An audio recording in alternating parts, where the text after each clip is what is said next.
یہ کسی سے مرعوب نہیں ہوتے، یہ کسی کے آگے جھکتے نہیں۔ کہتے ہیں 15 دن کے بعد جو نتیجہ ان کے تھنک ٹینکس نے دیا، انہوں نے کہا یہ صدقہ ہے مجلس حسین کا۔ کہ کیا وجہ ہے؟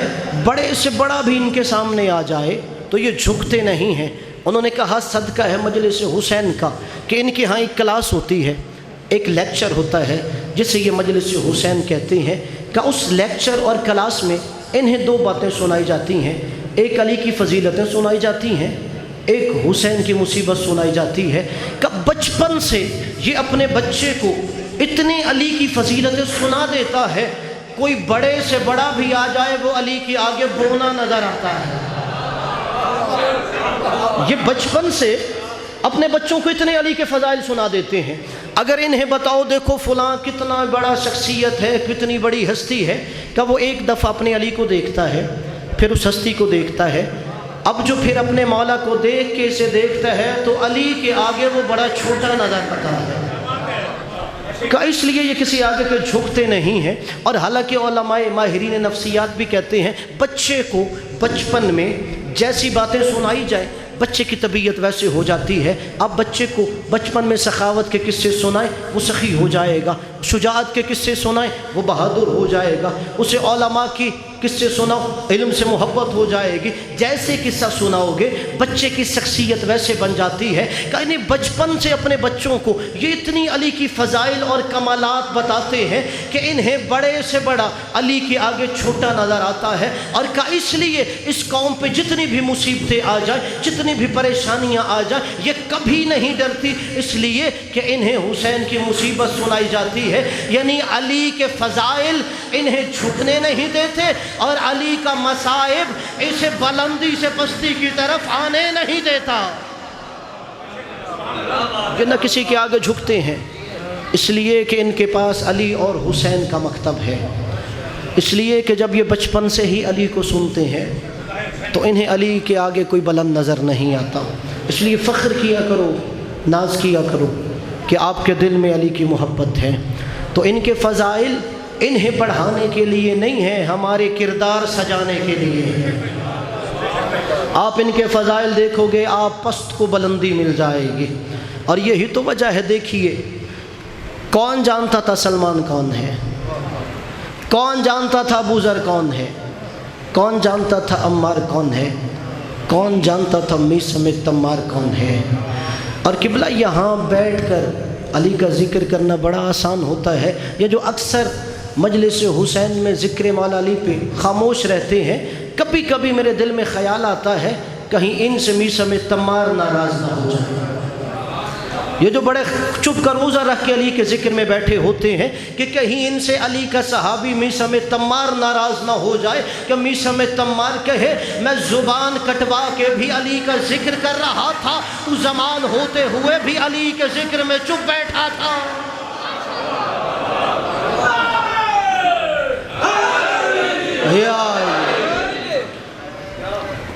کہ میثم کی زبان کاٹ دی لیکن پھر بھی وہ علی کا ذکر کر رہا تھا، اس لیے کہ اسے پتہ تھا کہ بلندی علی کے دروازے پہ ہوتی ہے۔ اور ناز کیا کرو آپ کے پاس علی جیسا امام ہے، ناز کیا کرو آپ کے پاس علی جیسا راہبر ہے، ناز کیا کرو آپ کو ایسے بلند رہبر ملے ہیں۔ اور میرے عزیز و دوستو بزرگوں، اسی لیے اللہ نے انہیں ولایت کا منصب دیا۔ پہلے علی سے لے کے 12ویں علی تک ہر ایک کے پاس منصب ولایت ہے، اس لیے اللہ نے دی کہ یہ شریعت کے محافظ ہیں، یہ دین کے رکھوالے ہیں، یہ اس کی شریعت کو سر بلند کرنے والے ہیں۔ اور عزاداروں مجھے انصاف سے بتاؤ، علی کی اولاد نے دین کے لیے کیا امتحان نہیں دیا؟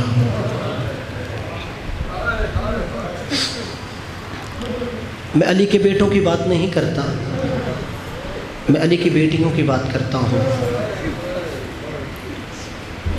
آپ کہو کہ صرف حسین نے اپنا سب کچھ قربان کر دیا، عزاداروں حسین کی بہنوں نے بھی اپنی نسل دین پہ قربان کر دی۔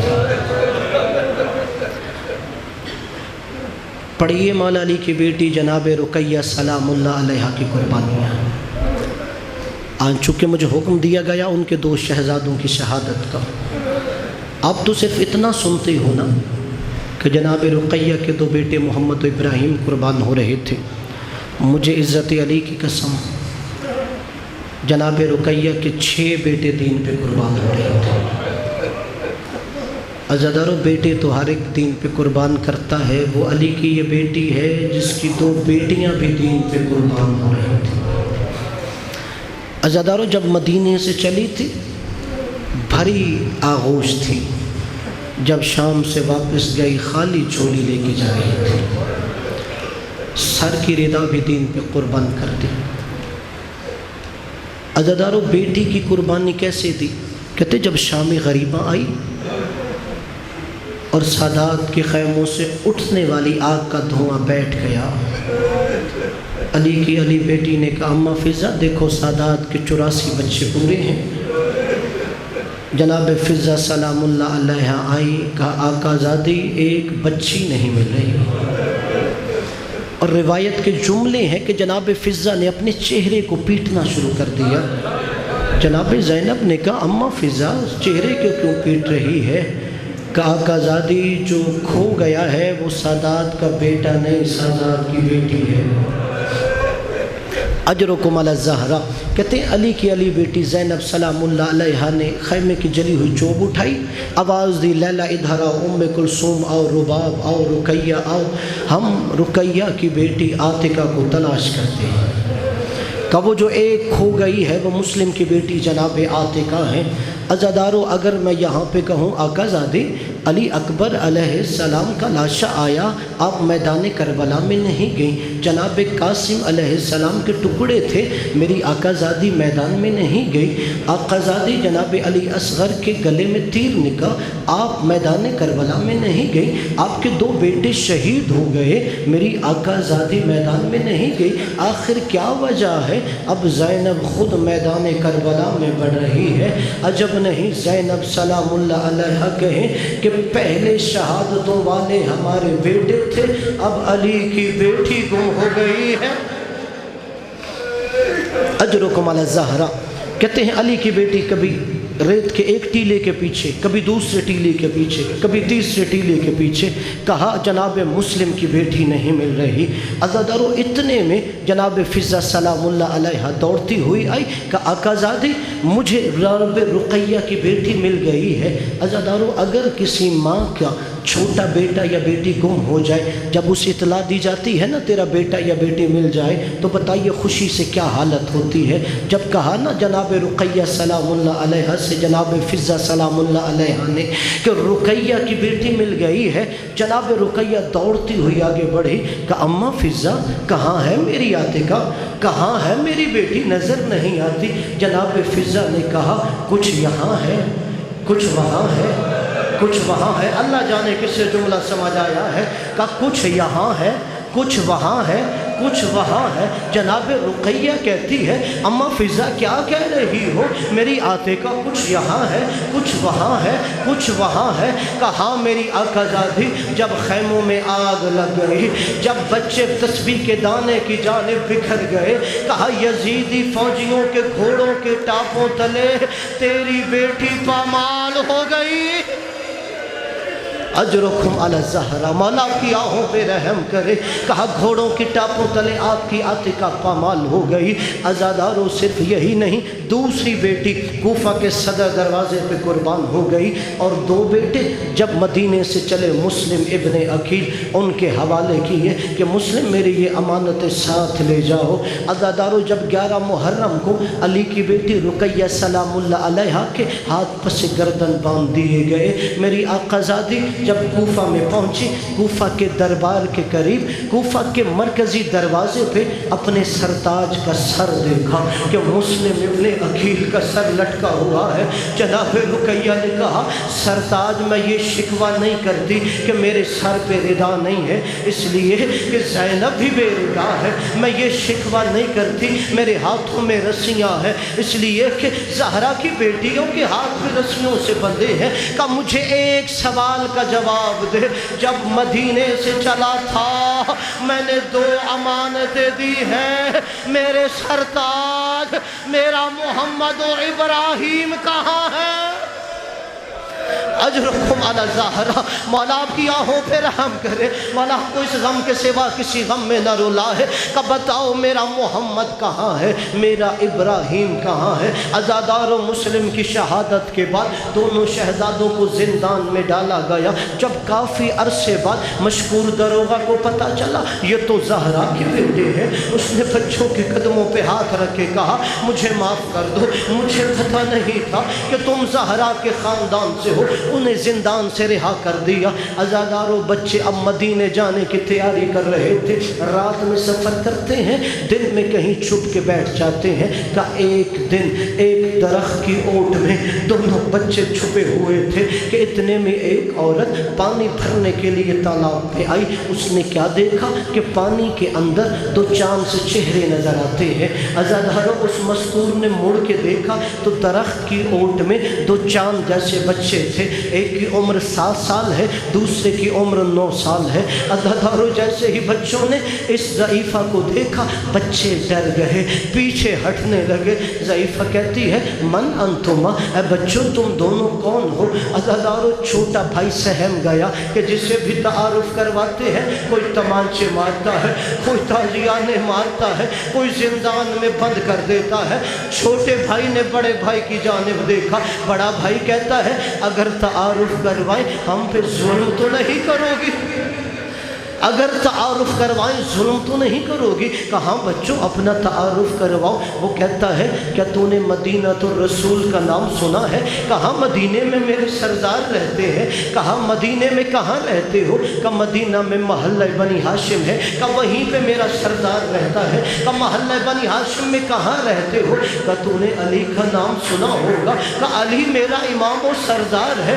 کہ ہم علی کی بیٹی رقیہ کے بچے ہیں، ہم رقیہ کے یتیم ہیں۔ عزادار و مومنہ نے دست شفقت رکھا، بچوں کو اپنے گھر لے کے گئی، اپنے گھر کی بالائی منظر پہ حجرے میں ٹھہرایا۔ عزادار و آدھی رات کو چھوٹے بھائی نے خواب دیکھا میری ماں مجھے ملنے آئی ہے۔ 1 سال بعد بچے نے ماں کو خواب میں دیکھا، چھوٹا بھائی اٹھ کے رونا شروع ہو گیا، بڑے بھائی کے گلے لگ کے کہتا ہے ابھی ابھی یہاں ماں مجھے ملنے آئی تھی، میرا بابا مجھے لینے آیا ہے۔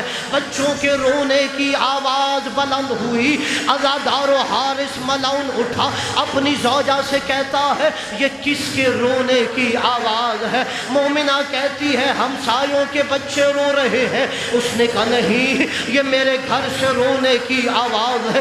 عزادار و ملعون گھر کی بالائی منظر پہ گیا جہاں مسلم کے یتیم آرام کر رہے تھے۔ عزادار و ملعون نے دروازہ کھولا کہ بچوں اپنا تعارف کراؤ، کہ ہم مسلم کے بیٹے ہیں، ہم علی کے نواسے ہیں۔ عزادار و ملعون نے ایسا چہرے پہ ظلم کیا کہ بچے زمین پہ گرے۔